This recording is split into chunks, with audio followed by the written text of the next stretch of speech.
Hey everyone, welcome to a new second channel video. Today we are going to be ranking all of the live-action Transformers movies from worst to best. Now, me personally, I have been a Transformers fan for as long as I can remember, and I've seen all of these movies multiple times.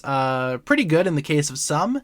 Not such a great pastime in the case of others, but for today's video, my goal is to rank all of these movies from worst to best, according to my own opinion, and I feel like now would be a good time to do that, considering that the new one, The Rise of the Beastie Boys, just came out. So let's talk about the live-action Transformers movies, this very mixed bag of films. Oh, and also, we are only going to be including the live-action Transformers movies here. Everybody knows that the 1986 The Transformers the movie is easily the best Transformers movie ever made, but we're just talking about live-action here. So, starting off at the very bottom of the list, we have Transformers The Last Knight. What a mess of a movie. This movie is just an abomination. Even as a Transformers fan, it's hard to find something to like about this movie. A very messy movie, just a headache of a movie to watch.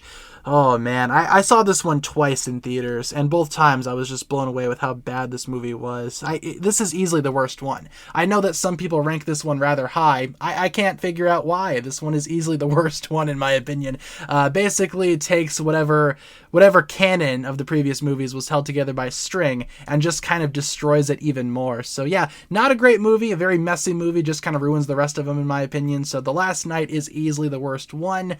Oh man, it's hard to find things that I like about this one aside from maybe some of the robot designs, but ugh, what a gross movie. Very disgusting movie. I hate this one. Moving on. Next up, we have Transformers Revenge of the Fallen. Now, this one was written during the 2007-2008 writer's strike, so it has some excuse for being bad. They started filming without a script. A lot of movies were doing that at the time. At least this one has an excuse, unlike The Last Knight, but this one still isn't all that great. There are some good moments, though. I like the forest battle between Optimus Prime and the 3 Decepticons. That was pretty cool. I also liked The Fallen.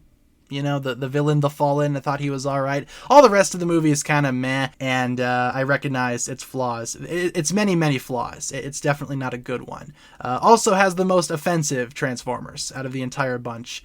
The most offensive, the most racially stereotypical Transformers. You can find those in this movie right here. So, moving on. Let's stop talking about this film. Next up, we have Transformers Age of Extinction. This movie, I remember being so excited for it. In fact, this is probably the most excited that I've ever been for a movie, leading up to this movie right here, back when I was like 13, 14.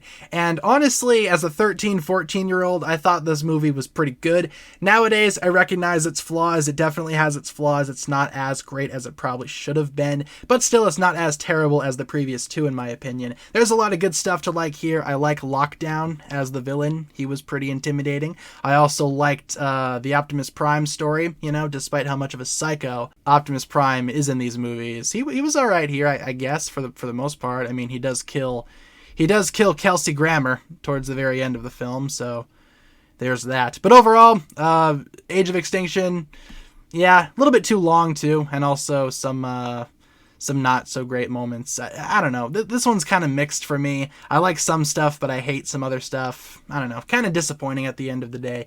Moving on. Now we start getting into some of the ones that are somewhat decent. Here we have Transformers Dark of the Moon. Actually, not too bad. I like this one a lot, actually. Kind of a guilty pleasure movie. Like, I recognize some stuff in here isn't all that great. We still have the traditional Michael Bay schlock. But it is pretty interesting, I'd say. I like the big twist, the very twisty twist with the villain. Megatron was pretty cool. I like the final throwdown in Chicago. The entire, like, last half of this movie is just all action, so it's pretty entertaining. Definitely not a bad movie in my opinion. I find myself wanting to rewatch this one quite a bit. Overall, this one's not too bad. You know, it's Transformers 3, and as Transformers 3, I think it works. Next up, we have Transformers, the first Transformers from 2007, where it all began, kinda, sorta. Now, I did know about Transformers beforehand when I was really young watching this movie, but this movie, whether I like it or not, kind of reinforced my love for this series and kind of got me into it overall, so thank you, Michael Bay and the first Transformers, for getting me into this franchise. But overall, this one's not bad. As a nice introduction to the Transformers, I think it works rather well.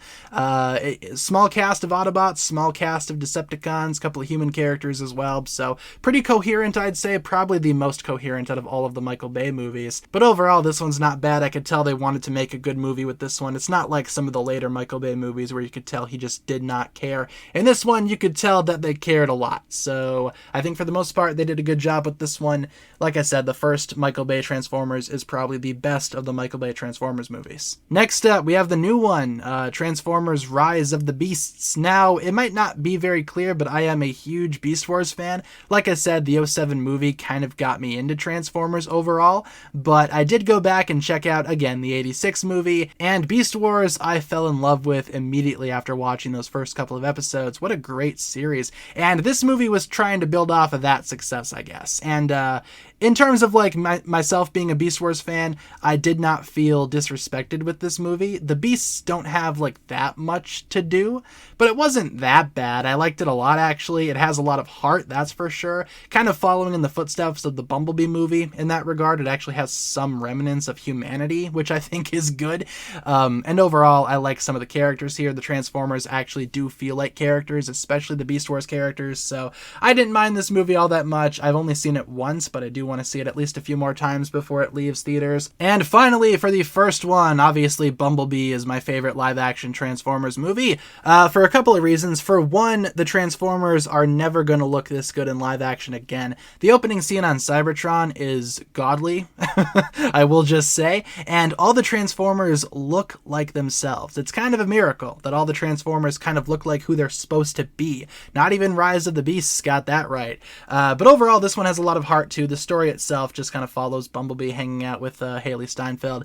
And if you know me, you know that I'm a huge Haley Steinfeld fan, so this movie gets major points for including her. Also, like I said, the movie itself is pretty small scale. It's just about a relationship between this person and her new friend who just so happens to be a robot. So I like this one. Very small scale, very personal movie.